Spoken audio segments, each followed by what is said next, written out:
Whitehorse, Yukon, and thank you for everyone who's participating today,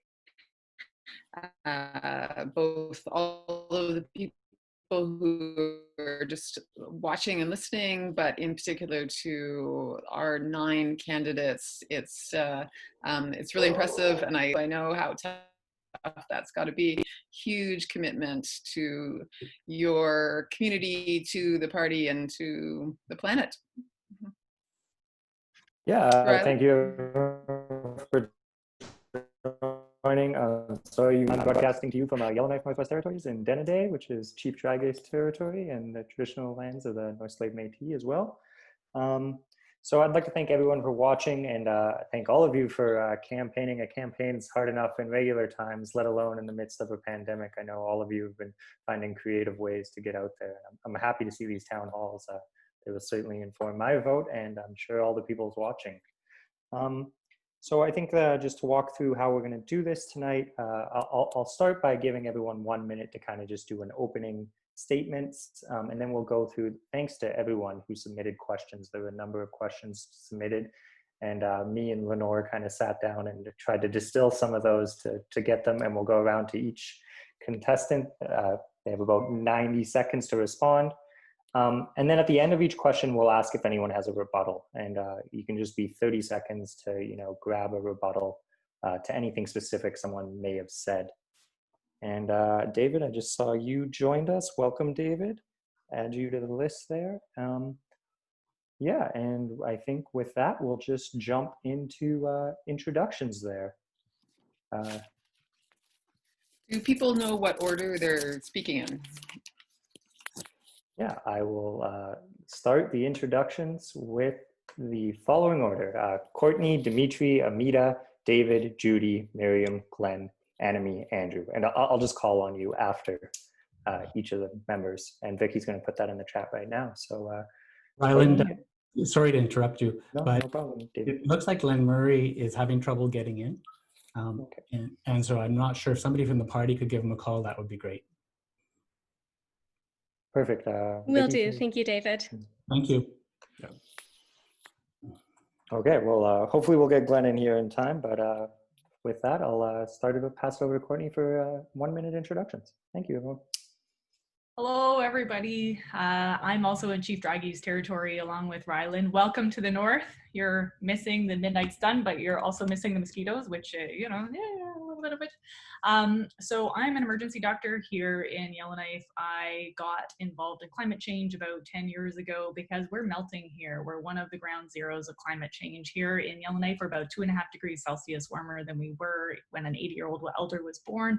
And as someone who works in the home of the most northerly CT scanner in the middle of Canada, I often speak with elders from Inuvik, and that part of the world is already 3 degrees Celsius warmer. So that's already having impacts in terms of the stability of the ice, making increased potential for trauma in terms of falling through the ice, decreased availability of sort of easy access to hunting spaces and to fishing. So there's food security impacts. We've seen increased wildfires around here. I've just finished a big study on that, showed twice as much asthma here in Yellowknife in the summer of 2014 as previously.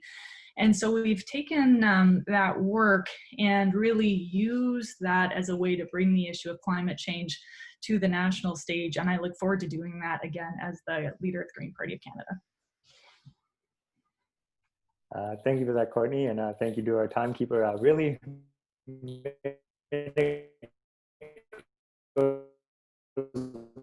pretty quickly here. So you guys are all becoming experts at timing yourself.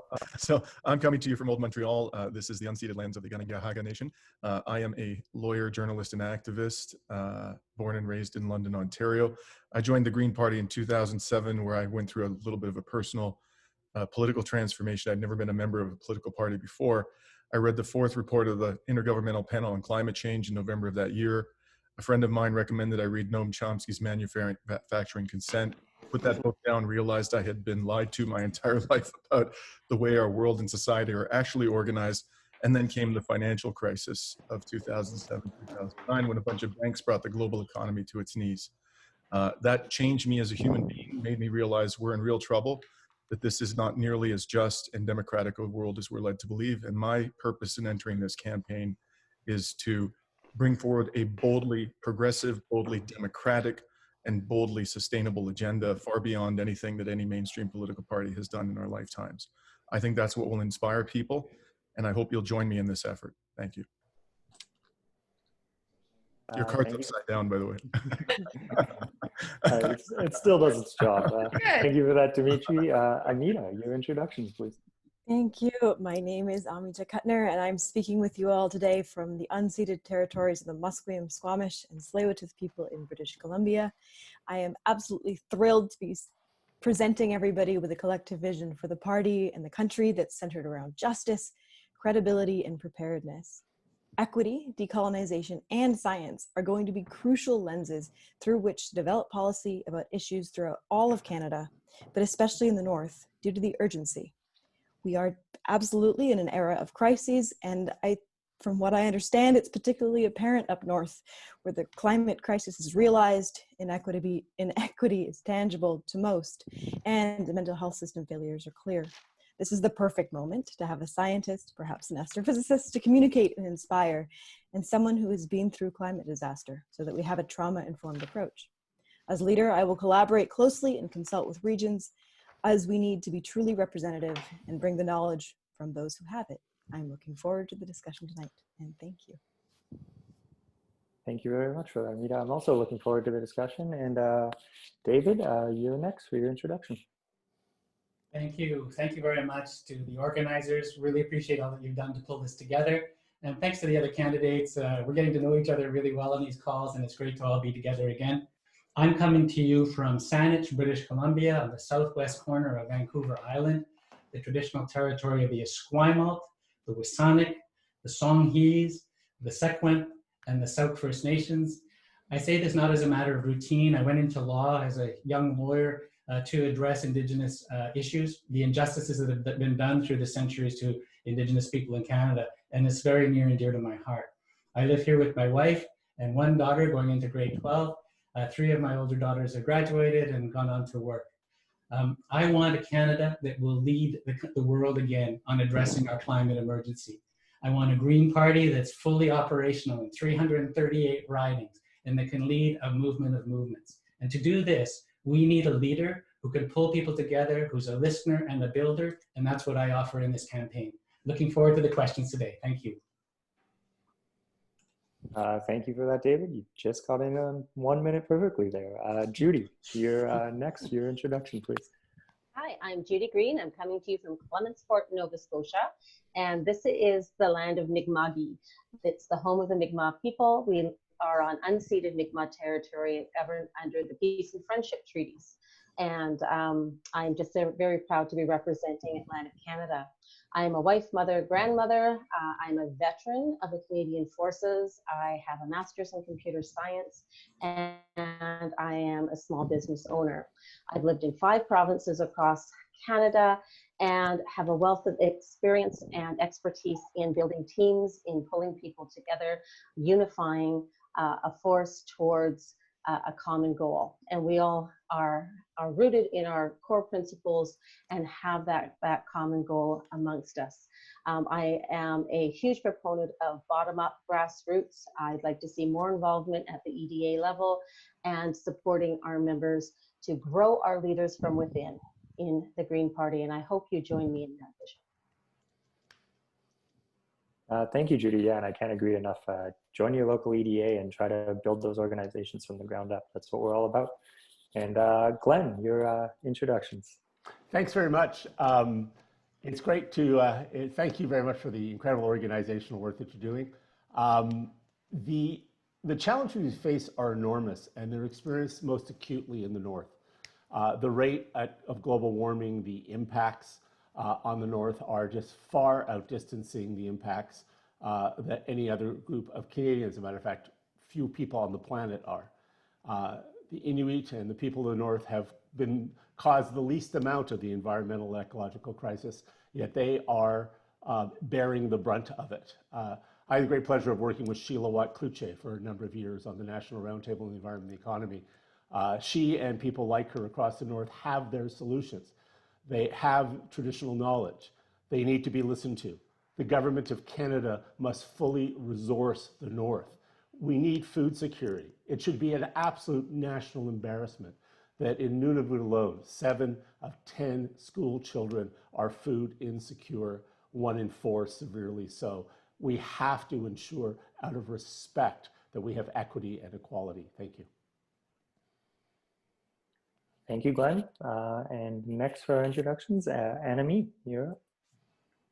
Thank you. It's a real pleasure to be with you this evening. And I actually had the pleasure of spending some time in the North when I was an Action Canada Fellow.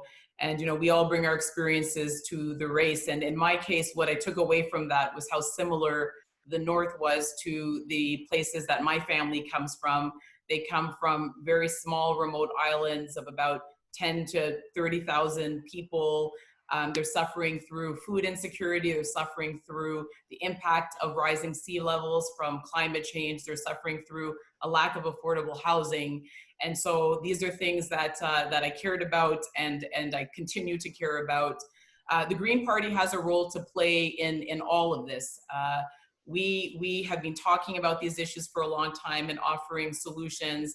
And so our job is to be just as prepared as we can be to participate in the conversations that are going to happen about how we can have a more sustainable way of life in the North.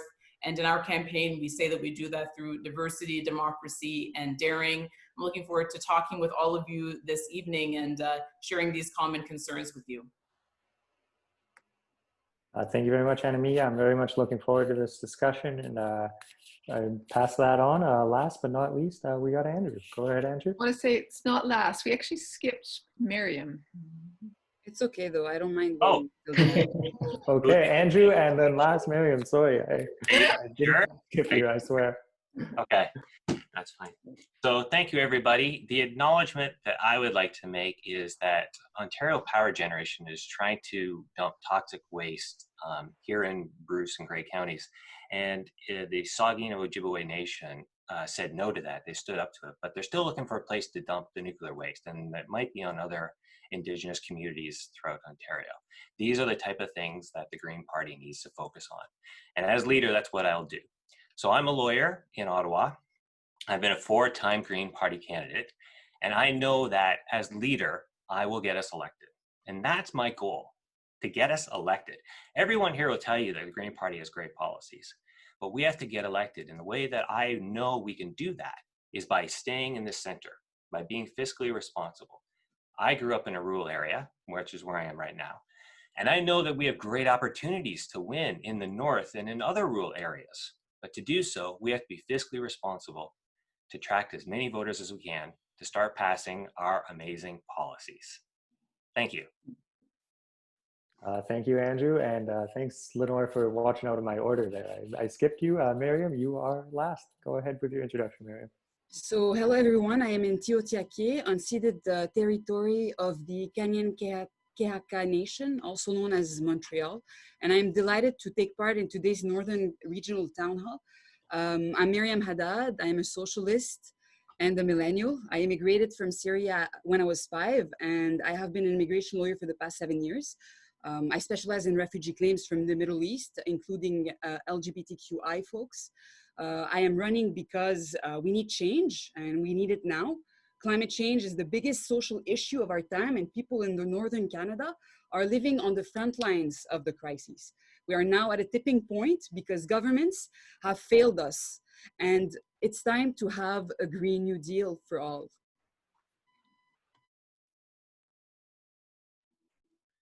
Thank you very much, Miriam. So that is our introductions. Everyone who's watching, those are our candidates for the 2020 Green Party leadership election. What I'm going to do is I'm going to jump into a number of questions were submitted. There was a number on the Northern economy and kind of how you would rebuild a Northern economy. And I didn't want to take kind of some of the assumptions in the questions out of there. So I want everyone kind of do their own work and be creative in how you would build a Northern economy. So I distilled the question down to, should Northern Canada transition away from a resource extraction dependent economy?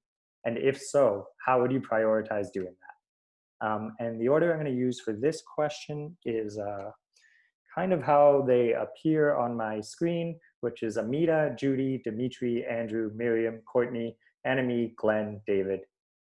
And so Amita, 90 seconds to answer that question. If anyone needs me to repeat the question, they can go ahead. And then at the end, after everyone's answered, I'll see if anyone's wanting to rebut any specific points. Thank you. Thank you very much. This is the key question, I think. Maybe that's why you got a lot of versions of it for sure, because it's how do we transition to something where we live with our ecosystems, we actually survive on this planet long term and have our communities actually thrive. And in that, I think we must move away from being completely extraction dependent. And we may have some industries that if they can operate ecologically, that would make sense. But the goal is to move towards a circular economy, and one that is locally based, as self-sufficient as possible, that it therefore includes food security, water security, and such, but is also just in that it's not increasing inequity. And in order to make this transition happen, I think it starts with, of course, the diversification of energy and transitioning workers, and making sure that workers are supported through that transition, having career support services and also affordable access or free access to education and training programs. But it also means paying attention to where we're going. So in that beautiful local circular model, what are we actually supporting? What do we need? And what will give us fulfillment and meaning in what we do? And I think that's looking at growth sectors of health, education, ecosystem restoration, conservation, and back to food security again. So that's the outline for me. Thank you. Thank you very much, Amita. And yeah, I think this is one of those questions. There's a lot of similarities, but there's also some key differences across Green Party policy and leadership. So I'm hoping to see some of those differences come out. And Judy, you're next. Thank you. Thank you for the question. It is a complex solution, but I think if we have guiding principles like we do in the Green Party, it helps us to frame the solutions. So I'm a real proponent of the donut economic model, where you have a floor where everybody's raised above basic inequalities. So that makes sure that everyone has clean water, nutritious food, access to medical care, education, all of those social factors. And that's going to be a real challenge in some cases, because there are such inequities across the North. But you know, we have a lot of Indigenous knowledge in the North as well, and I think it's very important that we really listen to those who've lived in the North for much longer than those of settler descent. Really help them be engaged partners in those discussions. We can also really look at expanding the tech resources, making sure everyone has access to fast internet, because there is the educational opportunities and the technology opportunities that allows people to live in the North for quality of life and where they want to live and where their communities are, and yet be actively participating in industry across the world. So I think we can be looking at things in multiple directions. But the other part of the donut economic model is that we stay within the carrying capacity of the earth. And so that's a really important one when we talk about resource extraction. If there's a way to technologically stay within those ecological boundaries without engaging in dumping toxic waste, that's an important aspect. Thank you. Yeah, thank you for that, Judy. And next up, I'll pass it to you, Dimitri.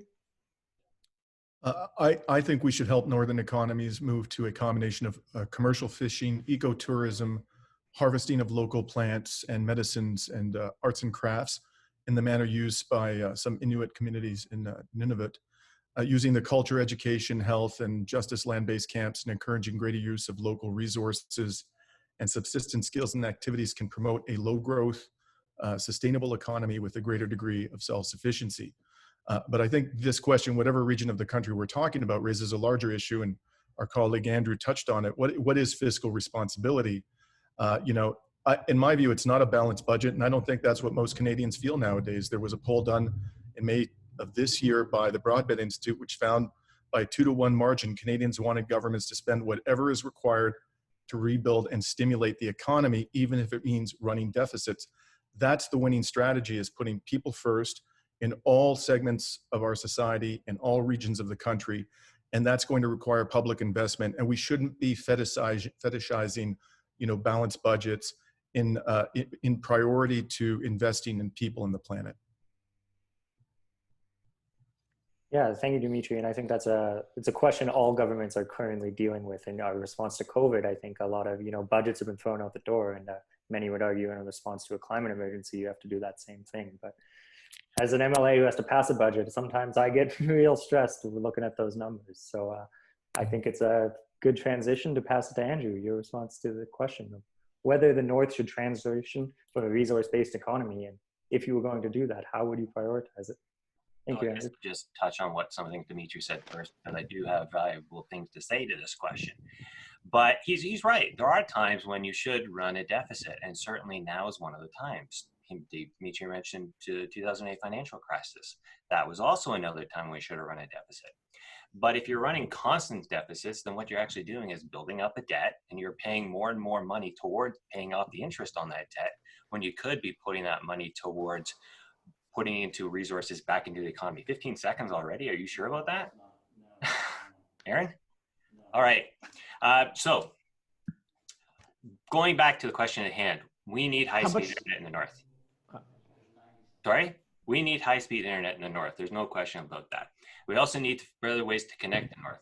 High-speed rail is a great way, a great envision I have for this country, but it might not be the North's first option just because of cost consequences, although that shouldn't be the only factor, but we have to be realistic. So we need to find other ways to connect the northern communities. We need to stop our resource extraction by shifting away the oil and gas industry. All right, I'll have a rebuttal. I'll come back to it. I spent most of my time talking about Dimitri's point, so I'll rebut the rest of this. Thanks. All right, thanks you, Andrew. Yeah, that 90 seconds comes quick. I think that was Glenn's question, how much time? It's 90 seconds. So I'll pass it on to Miriam next. So a just and green transition is a post-extractive transition. For years, resource extracting has been seen as the only form of economic development in Northern Canada. And as Greens, we must be critical of the severe environmental and social consequences of resource extraction, not only in Northern Canada, but also around the world. We must fight corporations and greenwashing, and also be critical of greenwashing trends of mining industries that are arguing that mining is critical to green transition. So the Green New Deal will include the federal Green Jobs Guarantee and a UBI. We will bring jobs and economic security to the community. Folks will have the choice to work sustainable, dignified jobs or to earn a livable income and get involved in their communities, create art, and care for each other. We need to make sure that social justice is at the core of a green transition in the North. Thank you very much, Miriam. Courtney Howard, the response is yours. Thanks. And my first point is related to the fact that I'm currently tethered to my cell phone because the internet has absolutely gone down the tank during COVID in the North. And I know in a lot of other rural areas. So really, I regard access to the internet as a human right. It's a determinant of health. We're actually not able to even roll out our virtual care the way we could in the North in the health system because we've run out of bandwidth. And so there's a new corridor of fiber optic cable that goes down the Mackenzie Valley that actually didn't spend the extra money to connect into all of the different communities along there. We need a bolus of funding so we can get that done. Imagine if all of a sudden all these little communities had actually fiber to home connection. It'd be incredible, catalyze an incredible amount of work. I do think that there will be opportunities for tourism post-COVID, but I think we need to spend a bit of time thinking about what's needed to facilitate that. We were just really ramping up. I don't know if we'll ever see the degree of airplane travel as we had before. So if we take a look at the fact that electric vehicles are getting close to the ability to have a self-driving strategy, we've got a long highway from Edmonton to Yellowknife, but we have a highway. If we have electric vehicle charging stations at reliable interviews, high speed, people could in a couple of years conceivably fall asleep in Edmonton and end up here. So I think that could help us rebuild our tourism economy in a way that is low carbon and really consistent with a low carbon and healthy transition. And so I think we need to anticipate that and really have electric vehicle charging stations along the Dexter Highway so we have the connection from the Yukon and also coming up from Southern Canada. Because I do think that the Indigenous worldview this is where I learned about planetary health. And that's because I've had so many great teachers, Bessa Blund and Francois Paulette. These are people who have rearranged my view of the world and made it so clear that for a healthy people and a healthy economy, we need a healthy planet. And I think post-COVID, given that it's a planetary health emergency, more and more people are going to feel that and recognize the need to learn more about it. And I think that there's so many ways we can bring those teachings to other people through tourism. Other than that, I think— Hey, Courtney, I'm gonna cut you off there. I'm sorry. Yeah, The, no the worries. glaring "time's up" sign. Aaron's Sorry, doing a great job. I wasn't looking at the sign. Annemie, your response. And Andrew, I'm sorry, we owe you 45 seconds, so I'll give you that at the end. There was a timekeeping error, but Annemie, your response. Thank you very much. And again, coming back to the experience of my family and the very small rural remote communities that they're from, one of the things that I've learned is that nothing can be imposed. And so if you do, it's a disaster and it doesn't take. And so if we're talking about moving away from an extraction-based economy, which of course I think that we should, and I think that it's happening, it's going to happen one way or the other, then it really has to be not just in consultation, but it has to be driven by the local people, by their needs, more than anything else. And that can potentially be frustrating and difficult for people who want to see a more accelerated pace, but it's really the way that it has to happen. Within our campaign, we try as much as possible to model that by encouraging members of our team who come from these communities to develop the policies. And so we have a rural and remote community revitalization proposal. It's focused around some of the things that other candidates have mentioned in terms of infrastructure, in terms of telecommunications, in terms of local services. And so I encourage people to take a look at it. I would just again stress that these are ideas hopefully informed by local perspectives, but it's really important for us to make sure this is always driven by the people who are most impacted. Yeah, thank you very much, Annemie. Agreed. It's very much a party policy to try and have that grassroots level, and the people on the ground really need to be part of that decision making. Glenn Murray, your response. Go ahead, Glenn. Well, in 90 seconds, this is too big a problem to seriously solve or discuss. But I want to start with Avenue often goes, which is we have a totally colonial system that basically subsidized corporations, northern stores, Kentucky Fried Chicken and McDonald's, and undermines the efforts in Port Good Hope and Providence to build a local economy where people are actually growing their own food. Like, why don't we just listen to Leslie Papazzi or Sheila Watt-Kluche, who've written entire books? Let's stop being so patronizing. Let's actually build the infrastructure that Courtney was talking about. In Northern Ontario, which is quite farther south in Manitoba, winter roads have gone from 78 days to 25 days, which means you've completely strangled communities. The impacts are way too severe. Other countries are already, northern countries are already building airship systems because we know ground transportation isn't there. We're leaving the North not resilient, not prepared. We're being condescending and colonial, and we're not listening to the dozens of communities that have their own solutions. They don't need our ideas, they need our respect, they need our ears, and they need the resources proportionally that other Canadians get. Why can't we treat the North the way we treat oil and gas in Alberta, where there's $34 billion in subsidies? It doesn't cost that much to support people in the way they want to be supported. Yeah, thank you very much, Glenn. And I can tell you it would cost a lot less than $34 billion. David Merner, your response. Thank you. I would approach it from two ways. One is addressing the poverty issue and taking that on, because if we can address the poverty issue, put money into the pockets of people who are living in poverty in the North, we're partway to a solution. That starts with the guaranteed livable income, which is critical to eradicating poverty in Canada. For 7% of our 2019 budget, if we put forward the Green Party's plan on guaranteed livable income, we would get rid of poverty entirely in the North. And I see that as a first step, because a dollar that flows into the pocket of someone who's really not well off then flows into the economy almost right away. Secondly is our free tuition policy. I see that as closely related to how we get our economy off the, onto the new economy, the global economy. And so free tuition is critical for trade school, college, and university. But I'd also say, and it's been mentioned by everybody else before, the broadband access, internet access is critical. How do we link up the North to the global economy? It's that way. And I think that's a critical place for infrastructure investment. I think everybody agrees on it.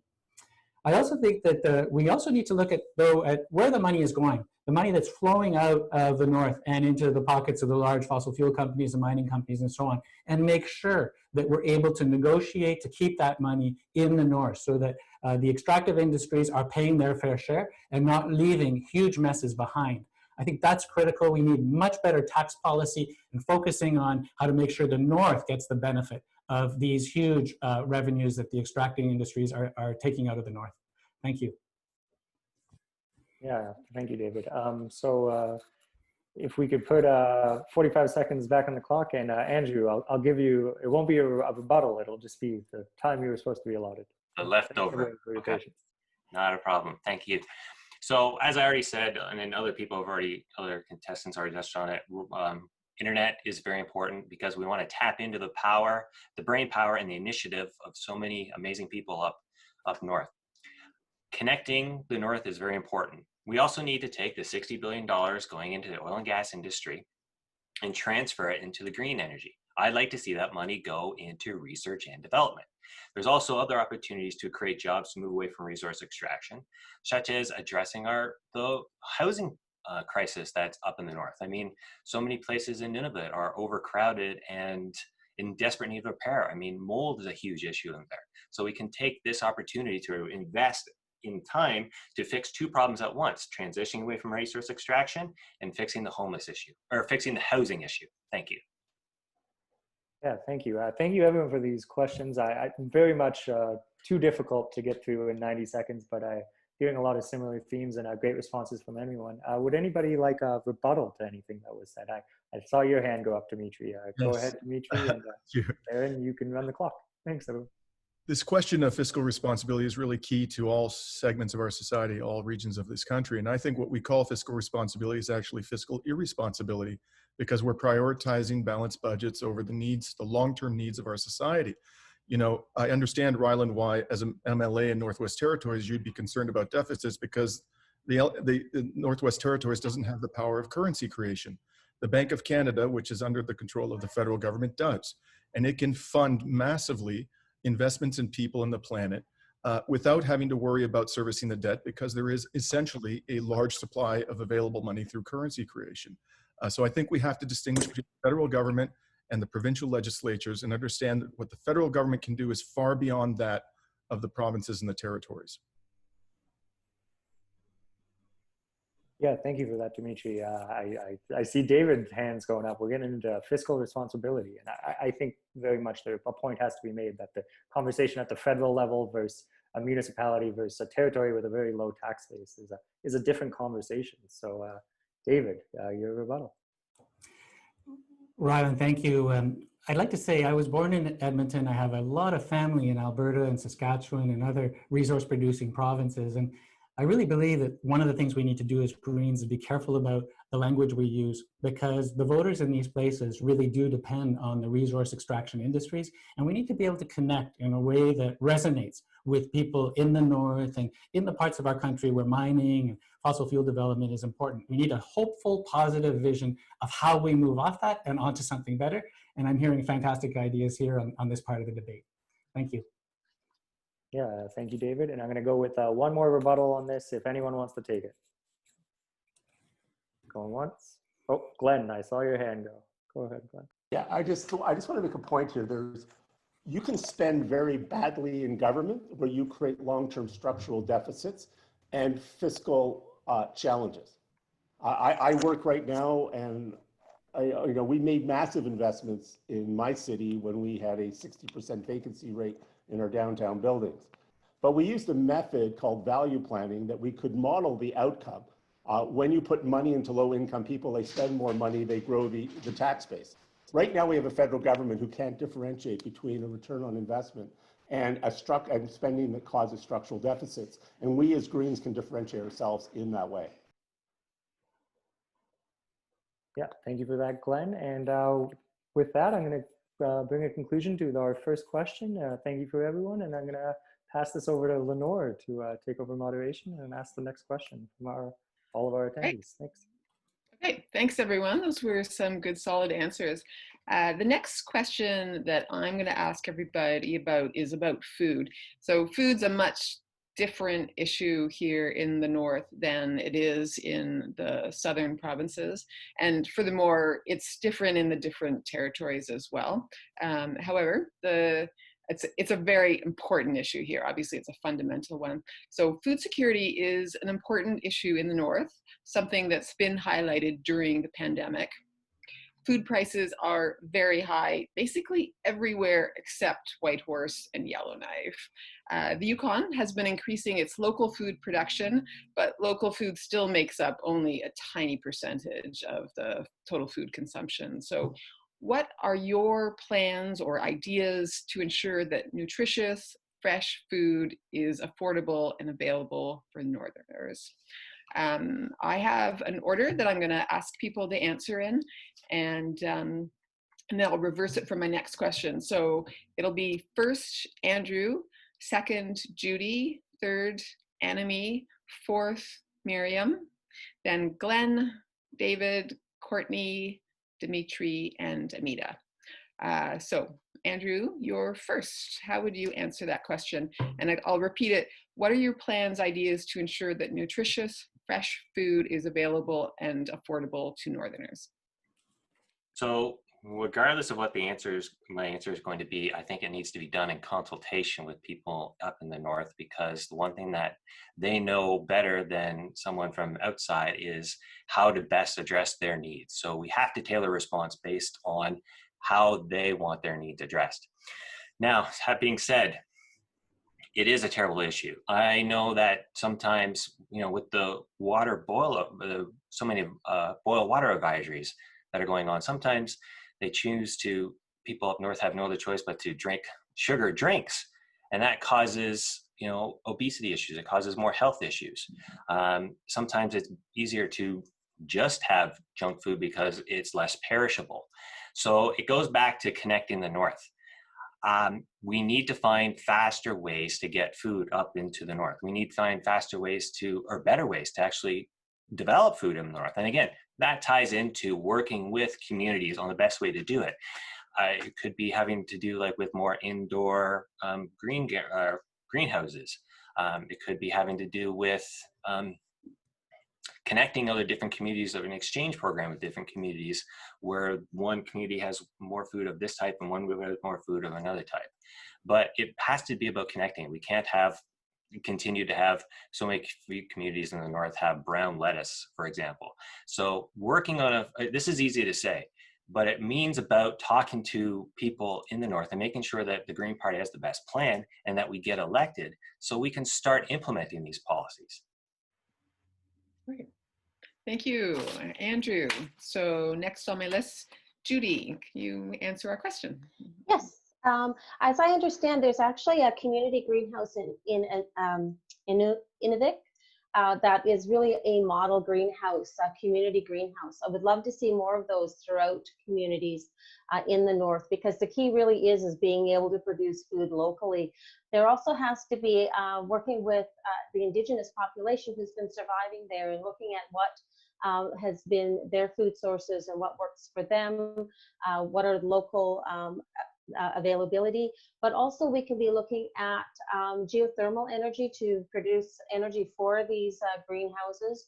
And a lot has been done with oil well reclamation in terms of geothermal, because the biggest cost of geothermal is the drilling, and those holes have already been drilled through the resource extraction. So it's a way of working with what we have. Guaranteed livable income, we absolutely have to implement that across the north so that people aren't having that food insecurity. And I think one of the most important things is listening to the nonprofits and the organizations on the ground who are already addressing this, local farmers markets who have a coupon system where people pay for their produce with coupons, so nobody knows whether it was given to them or if they paid for it themselves.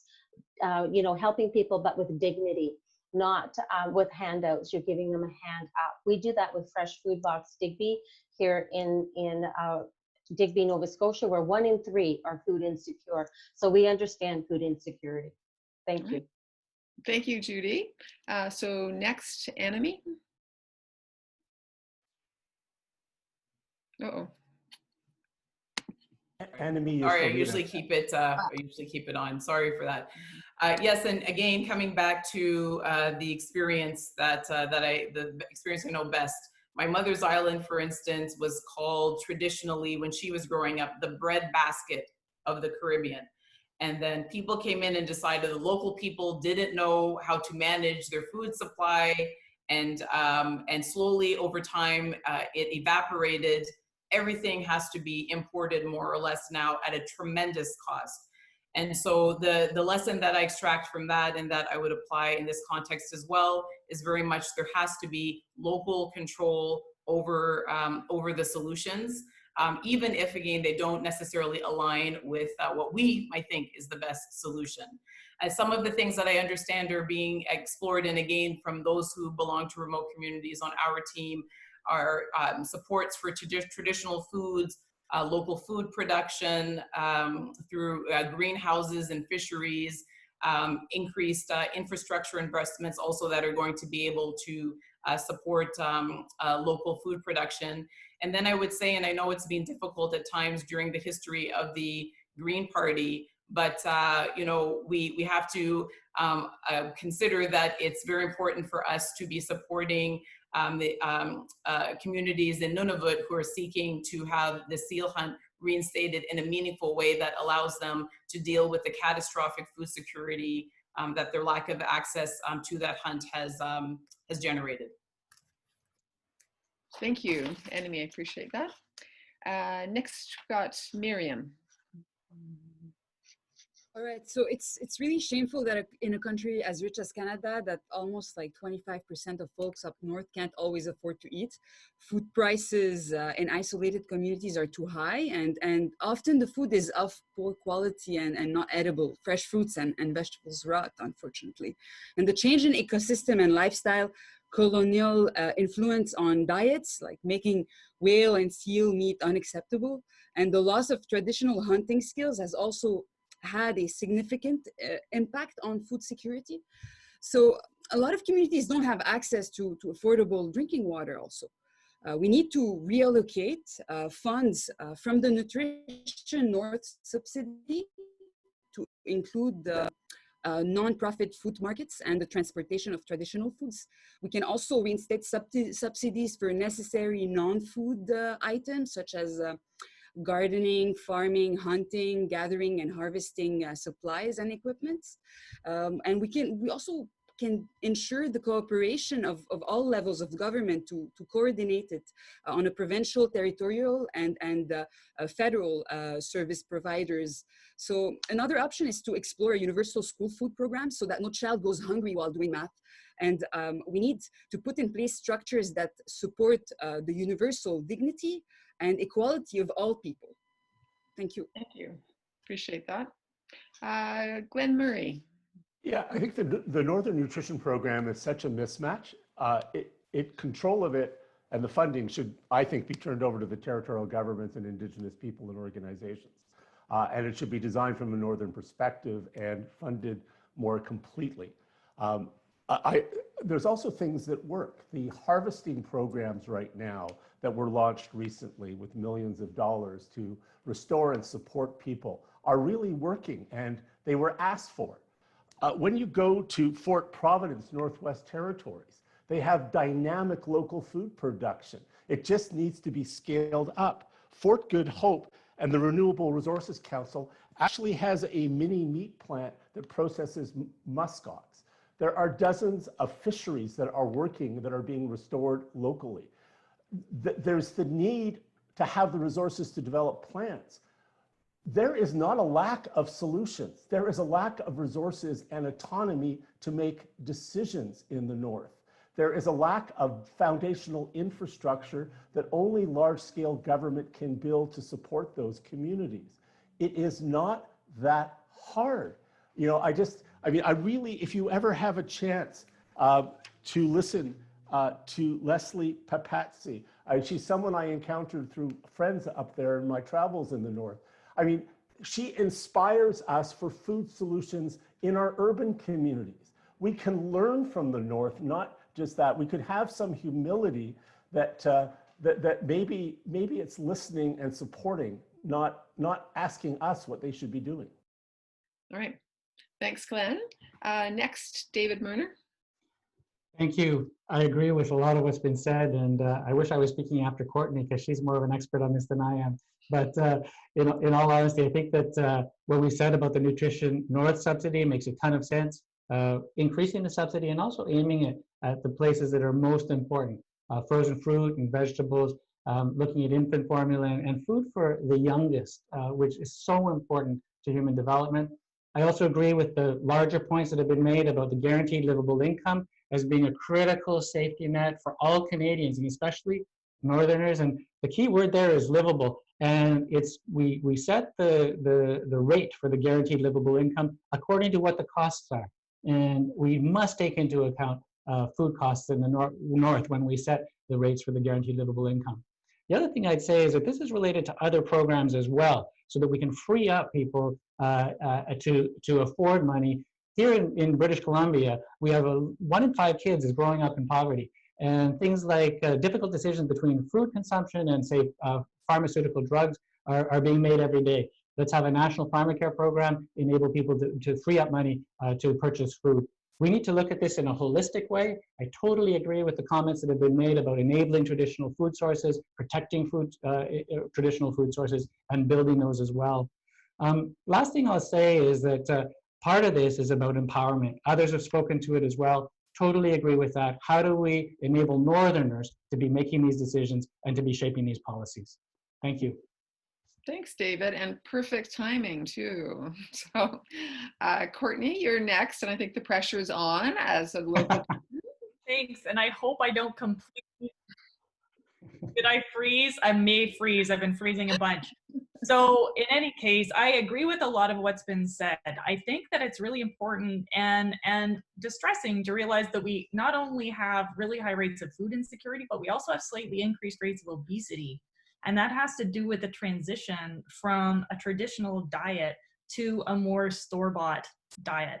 And so things that we can do to support the land-based foods, which Health Canada already attributes the decrease in that to climate change, include supporting petrol. So the actual fuel to go out on the land is expensive. We can support that. We can support refrigerators because they didn't used to need refrigerators. They would use permafrost, and now they actually need the freezers. So things like that to support the traditional harvest. And when you actually speak with people up here, there used to be more gardening, and they focused on dense calories. So potatoes. Apparently everybody in Yellowknife used to have a spud bin in their basement. And so we get a lot of proposals for let's grow a lot of lettuce in February. Lettuce does not sustain populations. We need to really focus on what's going to make us self-sufficient in the north. And that's things like leeks, potatoes, turnips, radishes. And we can actually, in some cases, I think, look into using some of the heat from some of our diesel generators. Ideally, we quickly transition those to renewable diesel, but we can still use that heat to help fund some greenhouses to extend our growing season. So I think there's a lot that we can do. We need to stop treating food as just one amongst other economic elements and realize that it is fundamental to survival, and it's something we need to prioritize. All right. Thanks, Courtney. Next is Dimitri. As everybody on this call knows, food insecurity is a massive problem in the North. Inuit, First Nations, Métis adults across the North experience 5 to 6 times higher levels of food insecurity than the Canadian national average. Nearly 70% of Nunavut lives in food insecurity. This is the highest documented rate amongst Aboriginal populations residing in developed countries. Unquestionably, a stable and healthy population of traditional country foods would greatly assist the peoples of the North, since large-scale agriculture isn't a viable option. A greater reliance on local food sources, including country food, fisheries, local greenhouse initiatives are an important aspect of this. Local community harvests and wild meat freezers can play a role. Exchanges with southern farms of fish for produce could also play a significant role. Miriam cited two proposed reforms of Food Secure Canada, which I support. David also mentioned them. We should reallocate the Nutrition North subsidy to include nonprofit food markets and the transportation of traditional foods. And we should reinstate subsidies for necessary non-food items such as gardening, farming, hunting, gathering, and harvesting supplies. And, at the end of the day, again, I come back to, questions of economic power of the federal government and why we have a Federation of Provinces and Territories. Part of the reason is so that we can have a common standard of living across this country. And those of us who are coming from provinces, regions of the country, which have greater means, have an obligation to help our brothers and sisters in other parts of the country who are facing unique challenges, as is happening in the North every day. Thanks, Dimitri. That was good. Amita, please.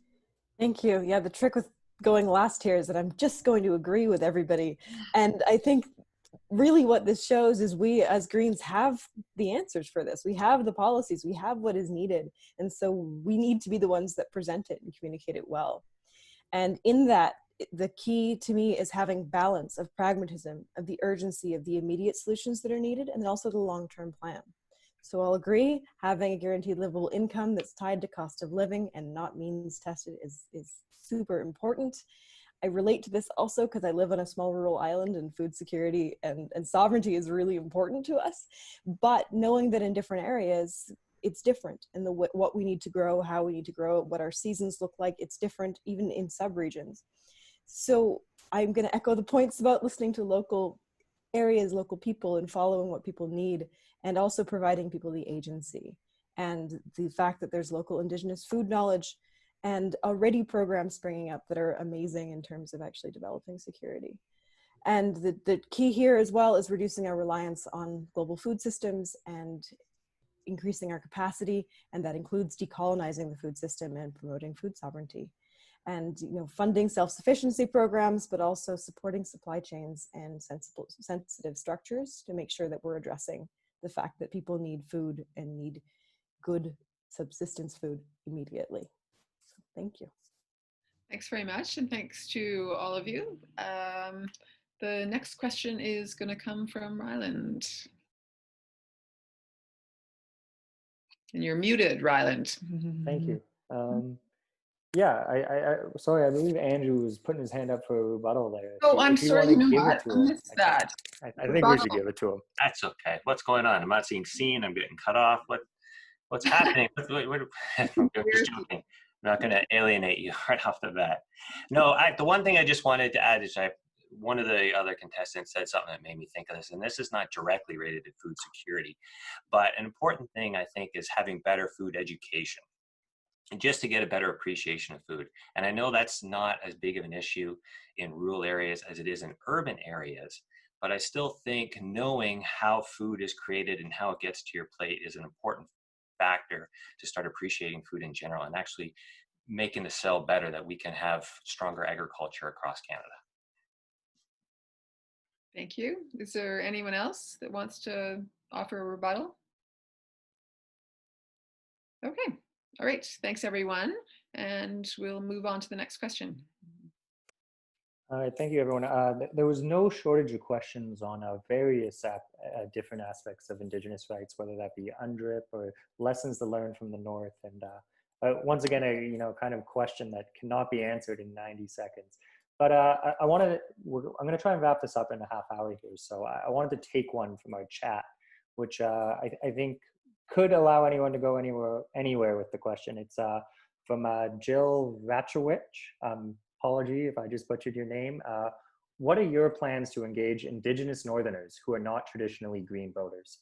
And I think this can be wrapped up in a lot of ways, and that the Green Party has great policies, but breaking into a lot of these communities, where the Green Party is not even seen as an option, and it can be very difficult. And I think, that's one of the things that whoever our new leader is going to have to prioritize. So I'm going to ask this question going in order on my screen from top to bottom and right to left. So that will be Judy, Glenn, Amita, Anami, Courtney, Miriam, Andrew, Dimitri, David. So Judy, the question to you is, what are your plans to engage Indigenous Northerners who are not traditionally Green voters? I think one of the first things we need to do is put action in place that will help gain trust. So we have a Truth and Reconciliation Commission report that's been done, which we have not acted on fully. We have the Missing and Murdered Indigenous Women report that was tabled, presented a year ago. We still haven't acted on that. We have a number of other reports that all tell us the same thing. We need to take action on these, and honest, ethical action, and not be trying to weasel out of it through the courts. And to build that trust, earn that trust. Why would they trust us to do anything at this point in time with the history we have here in Canada? I don't expect them to trust us.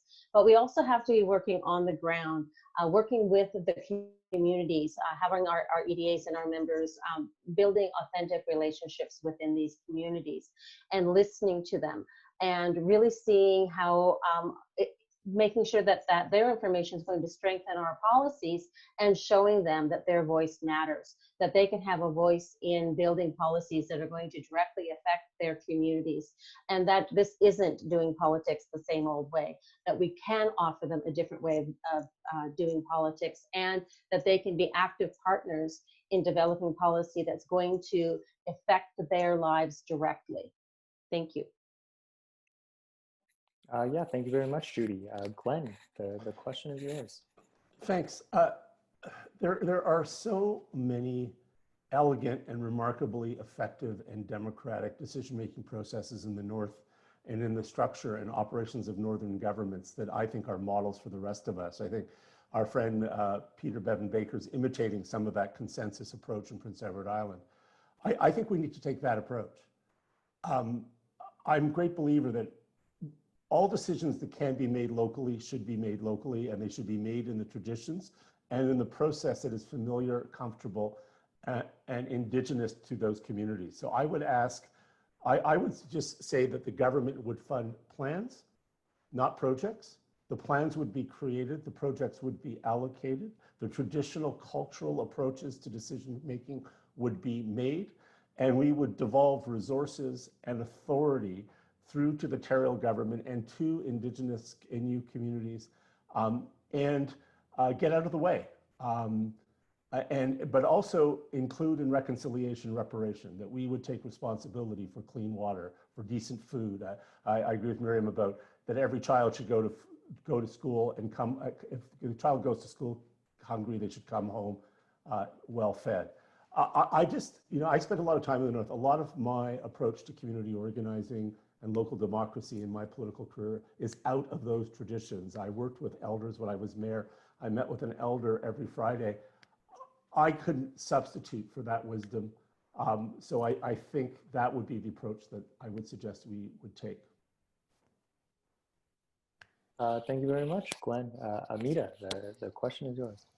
Thank you. I think at the very core of this is decolonization and justice. And to begin to engage anyone, we have to look at the barriers to participation in a system. And right now we are part of, as a party and individuals, a colonial system of government and a colonial everything. And so we need to work on undoing that, on decolonizing with ourselves, our party, our way of interacting, and acknowledging that even to participate or to try to interfere, interact with that, it seems like a self-colonial process often. And we have to be open about that and honest to what that does for individuals. And, this starts the work of undoing systemic oppression and violence, and actually digging into what needs to be done on a very immediate level and championing those, but not in a kind of pandery way, but because we are truly focused on human rights.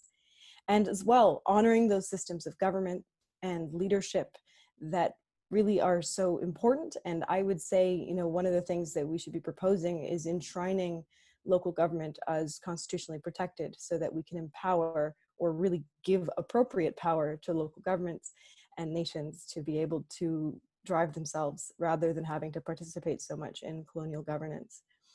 And really listening. We need to get to a point where we're having a true nation-to-nation partnership and relationship, and that starts with teaching as well, teaching settler to settler on where we are and what we have to do. Thank you. Thank you very much, Amita. And Anami, the question is yours. Thank you very much for that. And, you know, again, coming back to the experience that I know best, one of the great things that my mom's tiny little island has going for it is that it is a state. And so it has all of the protections that affords, you know, being a nation.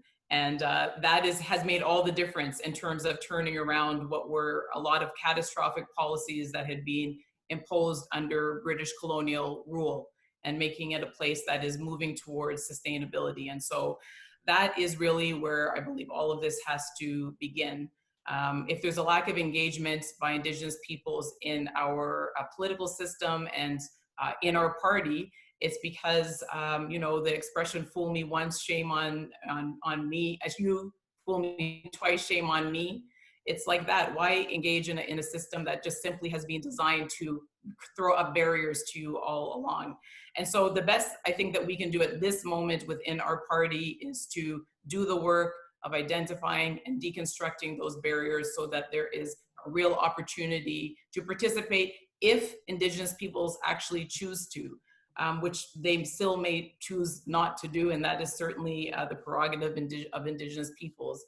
And then, you know, with that model, hopefully have the opportunity to do our part to amplify the voices, and I think that always should be the default of allowing people most impacted to lead and amplify their voices to the extent that they wish us to do so. Yeah, thank you, Anami. And I think that's a great point, is that whoever wins this leadership, it really gives you a platform. And I think there's an agreement amongst the party and the people running. It gives you a platform to empower others, which is, you know, one of the best ways to grow the party. Courtney, the question is yours.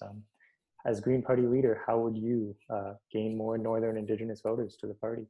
Thank you. Thanks. I think that one way of empowering people is to deliver on what they've already stated or their priorities. So, you know, we've committed to the UN Declaration on the Rights of Indigenous Peoples. Let's make sure it's a priority for us to see that brought into Canadian legislation. We had the Truth and Reconciliation Commission come out with its series of recommendations, and only some of those have been followed through on. Let's make those happen, because the reality, as I've learned in small communities, is there are a lot of leadership roles per person. Like in the medical community, when someone needs to be the president of NWTMA, it's like this. Like, who do you want? Because people get tired. There's only so much time. And so we need to respect what their leaders have already worked on and make that happen. And then when we come to build relationships, be humble in understanding that that's in a way an ask that we're making of them. And so going into other spaces and being humble, being quiet, not having it be about us, and making sure that we then bring what we hear in those spaces forward. What I've learned is it's about relationship building. It's about not having a preconceived notion of what you want to accomplish when you enter a room, but taking what you hear in that room outside of the room and doing what you can with your platform to make sure it comes true. So I think there's a lot we can do. I learned about planetary health up here. The Green Party's values are so aligned with what Indigenous people hold dear. In fact, we're restating what they've been saying for ages. And so I think there's tremendous possibility. And if we do it with humility, we'll make great gains.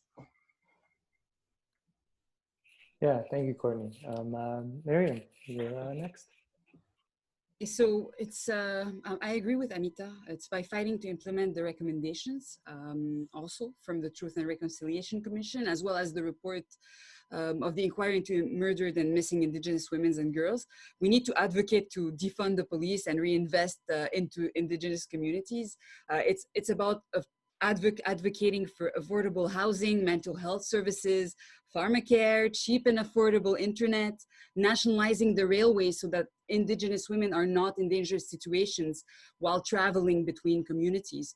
And we need to make sure that Indigenous folks and Indigenous justice is at the heart of the Green New Deal. We have to build it together, hand in hand. And it's time to elect young Indigenous leaders in Ottawa if they want to, of course. There's a place for them in the Green Party of Canada if they want to fight colonialism from within. Because let's face it, climate change is a continuation of colonial violence, and we are now in a climate emergency, and we need them. Thank you. Thank you very much. Andrew, the floor is yours. The Green Party has great policies on Indigenous peoples, and we should continue with those policies. Including in the policies is acting on the recommendation of the Truth and Reconciliation Commission and the Murder and Indigenous Women, the recommendations. Well, one thing that I've seen, a criticism of the Green Party is, you know, sounds nice, not realistic.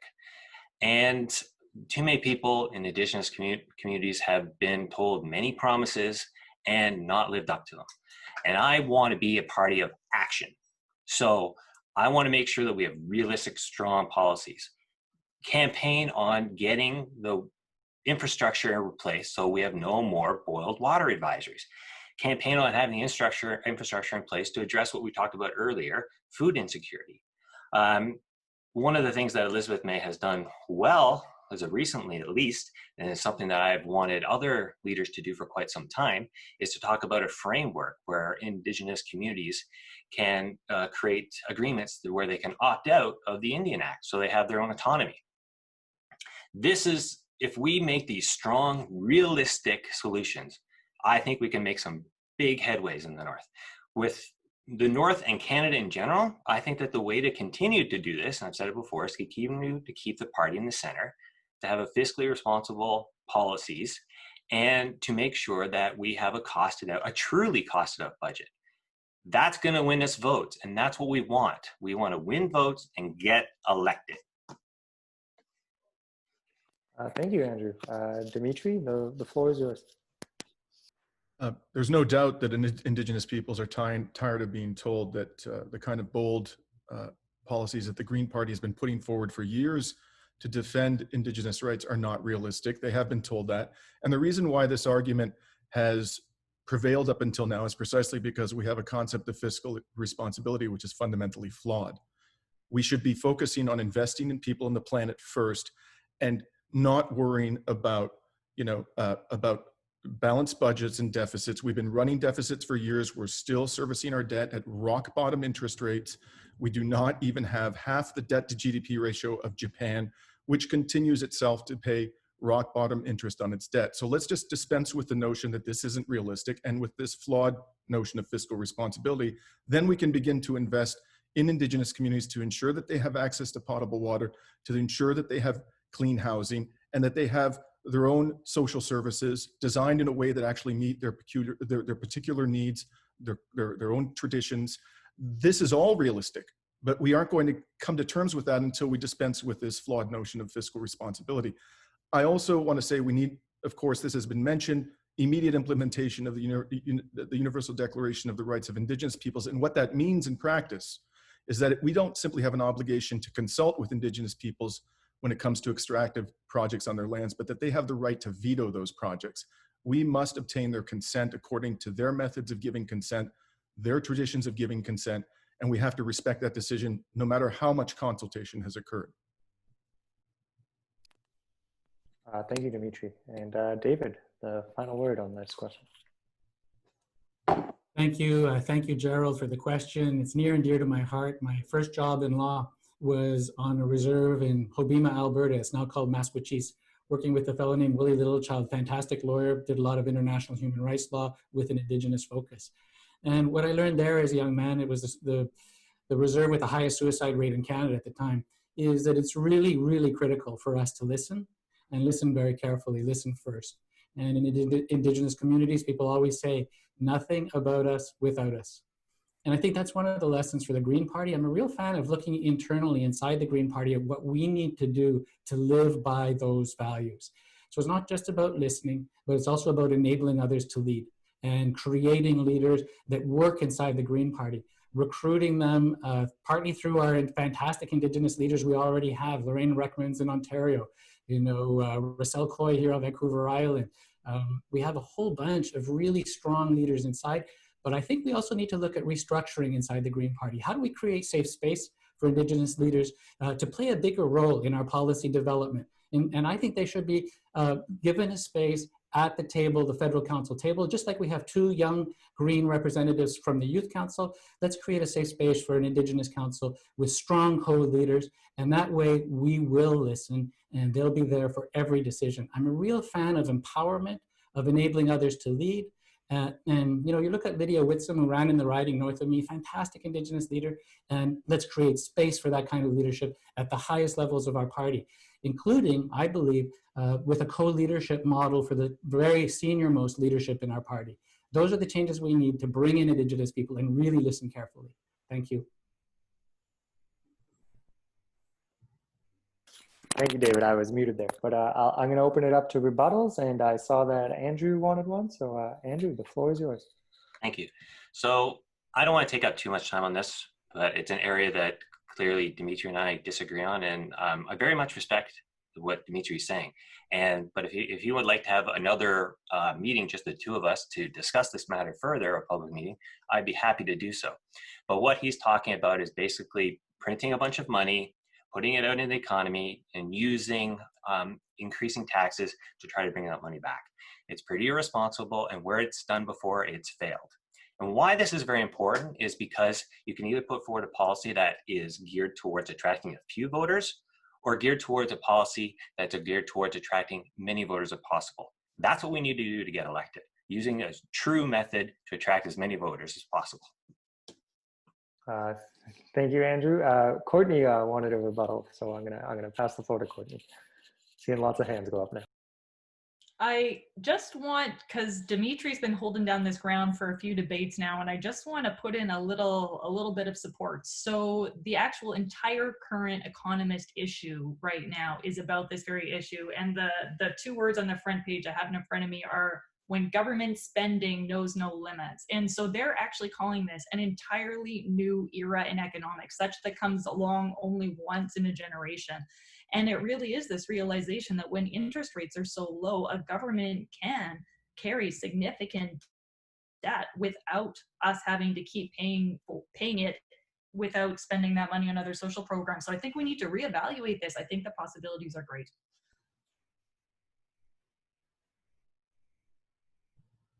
Rylund, you're muted. Sorry, I'm going to go one more rebuttal there, and I think I'll give it to Everyone Judy. wants to do that. Everyone Judy, does. I saw your hand right there, and go ahead, Judy. I actually want to touch on 2 points real quick. Modern monetary theory. We have the Bank of Canada, which puts us in a unique position to not have the same pressures when we do print money. So I'm going to leave it at that, because I also want to talk about the Indian Act. It is an antiquated piece of legislation that no longer serves, it simply oppresses, and yet we have not done the work to design something different and what that looks like. And that is going to require bringing all of the communities, First Nations communities, to the table to design what that's going to look like. And speaking with local chiefs and elders here, they have explained to me that not every community is at a point where they're ready for self-governance. So there is going to have to be a transition, and we need to recognize that. All right, thank you, everyone. It's 7:15 here, and we still got to give everyone 1 minute for closing statements there. I'd just like to remind all of our attendees that the Green Party leadership candidate is a ranked ballot voting. So if you got your first choice, that may be helpful, but you also need 2nd, 3rd, 4th, 5th, 6th, 7th, 8th, 9th. So, and I think that really, it brings a more civilized debate to this, because, it's not a cutthroat competition. When I think the Green Party is a growing party, but it's very much a small one. We're all going to see each other around, and we all know each other. And I think the quality of debate here has been really amazing, and I'm looking forward to seeing any one of you as our next leader. But perhaps I'll pass it over to Lenore, and you can moderate us to a close. Yeah. So I want to say first to our audience today that we had a huge number of questions. We had a whole bunch of questions that we received in advance, and then we received a lot of really great questions in the chat during this forum. And as you can see, with 9 candidates here, it takes a long time to get through even one question. So we got through 3, and I'm afraid that's the best we can do. I hope that everybody will stay really engaged and interested, and maybe send out messages to individual candidates if that might be able to be answered outside of this forum. So for the closing statements next, it's just 1 minute each, so 60 seconds each, and the order is Amanda, Dimitri, David, Glenn, Courtney, Annemie, Miriam, Andrew, and Judy. Amanda, you're first, and you're muted. Oh, there we go. Okay. Thank you very much. And thank you, Lenore and Rylund, for your work on moderating, and everybody who came tonight. I think really at this moment as a party, we have such an amazing opportunity to grow, and we can unite the country towards a concrete vision and collective dreaming of an ecologically wise future. But politics is tough, and we are in fact actually having a great time. We're making our campaign into what we think the party in the country can be. It's youth-led and a place where we can belong. As we're building this movement, we invite you all to join us. So check out my website at untitled.ca to connect or join. While you're there, please feel free to help me get on the ballot this October by nominating me or donating to the campaign. And as Greens, it's all of our responsibility to try to sign up all your friends and make sure that they know there's no better time than now to get involved and help us grow. Thank you. Dimitri, you're next. Thank you, Lenore and Rylund, for outstanding moderation this evening.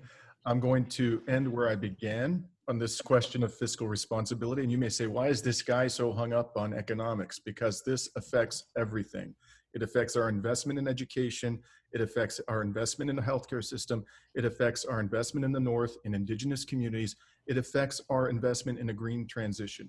As Courtney rightly pointed out, we are in a new era. The old economic and failed economic orthodoxies are falling away.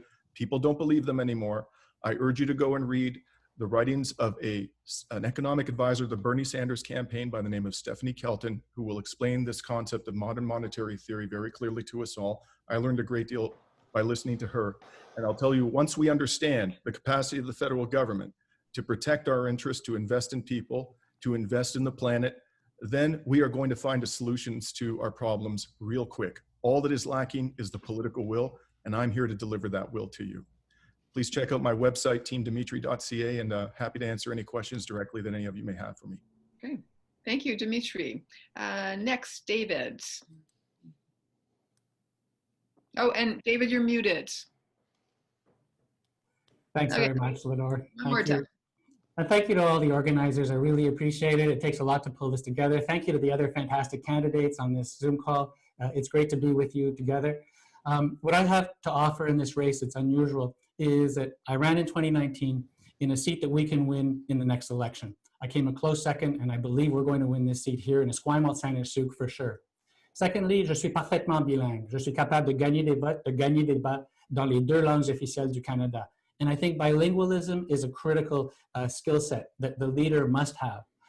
I also understand the Green Party deeply. I've campaigned from Atlantic Canada to BC on winning green campaigns, and we can do it again. I'm convinced if we build this movement of movements, we can transform Canadian politics. But to do that, we need a leader who's a uniter, a listener, and a builder. That's what I offer. For more details, you can go to davidmerner.com and click on volunteer, or join the party if you're not a member, or better yet, click on donate. We all need your donations in this campaign, and so I hope you'll consider davidmerner.com.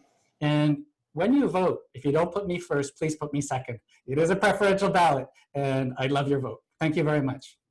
All right. Thank you, David. Next, it is Glenn Murray. Thanks very much. I do think we need political will, but we also need practical knowledge on how to do that. We have a reputation as a party with great ideas, and one of the things that's hard on these debates is it's easy to get the bumper sticker out that everyone can agree with. But it is much more complex. It's not just about balanced budgets or doubling spending. It's actually understanding fiscal sustainability, being able to differentiate between different types of fiscal experience. I took a city that was basically had the worst credit rating in Canadian history at A-, it was AA positive, and built the budget and cut taxes and reinvested and created new revenues. And we as Greens, on things like a guaranteed livable income, have to actually have practical implementation plans. And I think that's what I bring to this. I have developed major policies. I am working right now on how do you actually do a guaranteed livable income within the complexity of our pharmacare, our pension, our constitutional system. And that's one of the tests for the new leader. We need a leader who actually knows how to make these policies work in a way that's credible with the community and people can trust and believe in. Thank you very much. Good evening. Glenn, thank you very much. Courtney, you are next, and you all also are muted. There we go. Thank you. And I want to thank all the candidates for preparing so well for this debate. It makes me feel honored as a Northerner to have seen you do your homework. So thank you. And thank you to the organizers as well. We have a big job in the next few years. We need to co-solve the planetary health emergency of COVID and climate and the economic fallout of this emergency we're in now, all at the same time. We're not going to get another time window for this. All of the evidence suggests that focusing on health is the best way to motivate populations to take action across the political spectrum. I'm one of the most well-known messengers on that topic in Canada and in fact internationally. I know how to speak to populations who are vulnerable, who are scared in a compassionate way, and yet I am trained to take action in a very time-effective way because managing crises is what I do for a living. So I think that this is an incredible time for the Green Party to become the evidence-based, action-oriented, values-driven party that Canada needs right now. And I actually think we're building so much of the team to do that right now. However, I would like to be the leader of that team. So I thank you for your support. Yeah, I'd go for a second too. That would be good. But thank you. And, you know, so much thanks for everybody coming to the North today. Thank you very much, Courtney. Annemie, you're up. Thank you so much for this opportunity. I'm very grateful for it and for the chance to talk about these issues. I would say that, you know, when I was traveling the North on the Action Canada Fellowship, I had no idea that I would be speaking one night about the North in the context of a leadership contest, or when I was spending a year on my mother's island learning about it, that I would be able to use that knowledge to talk about food security and climate impact on remote communities. Or when I was studying economics at Princeton, that it would allow me to talk about modern monetary theory at a time when we are exploring those issues. And so this to me is an example of why diverse representation matters. It matters because we are the product of our experiences. The best ideas can come from anywhere. And in the unprecedented moment that we're facing now, we can't close any avenues of access off to those ideas. We're talking about diversity, democracy, and daring in our platform. If the Green Party embraces those things and we want to share a vision with you, then we know that we're going to be incredibly well placed to play our part in tackling these challenges. Thank you so much. Thank you, Annemie. And Miriam, I will not forget you. Go next. Thank you. Thank you.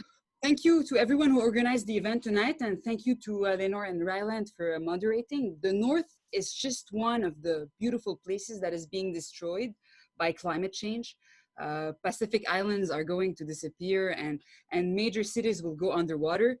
Northerners, and particularly Indigenous Northerners, are living on the front line of climate change. And we need to fight for my generations and the next future by listening to Indigenous elders.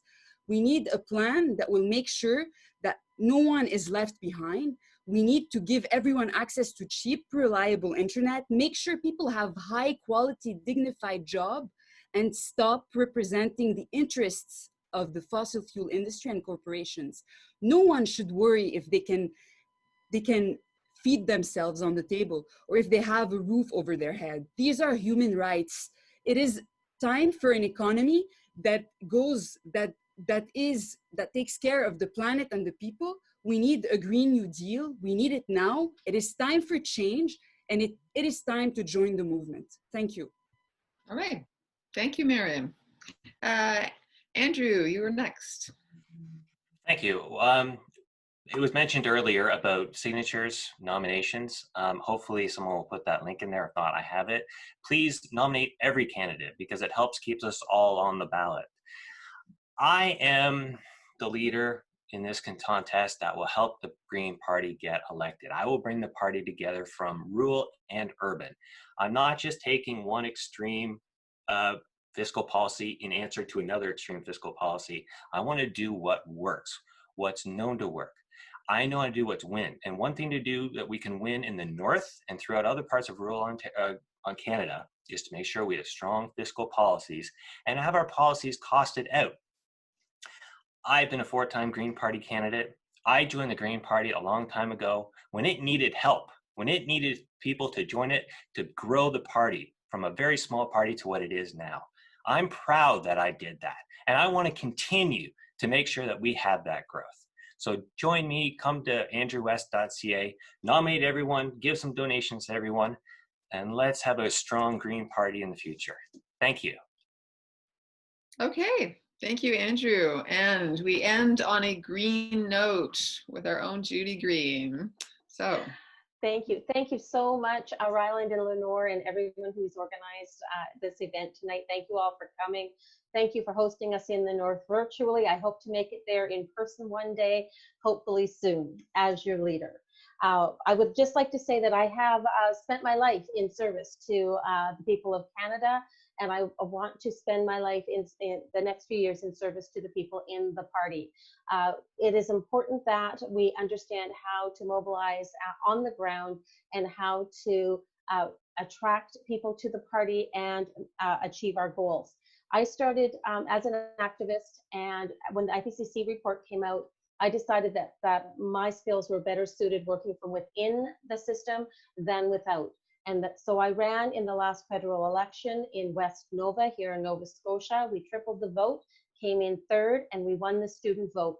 We have built from the ground up here locally, and I want to do that in every single riding, 338 of them, building on the knowledge that we have in established ridings that have been successful, sharing that knowledge, working together as a team so that we can get as many vote or seats in the parliament as we can, starting with these amazing people that I'm sharing the stage with here today. We could have official party status if we all ran next year and won.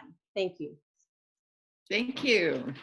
All right, I'll end my part by saying thank you so much, everybody who participated, in particular all the candidates, but I also really appreciate everybody that's watching from at home.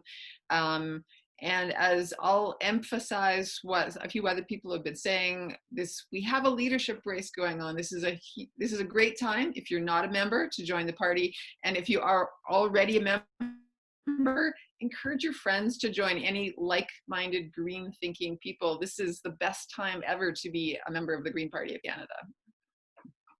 Yeah, thank you everyone for joining us today. I'd like to specifically thank Aaron Sylvester, our timekeeper and star of this show. Thank you very much, Aaron.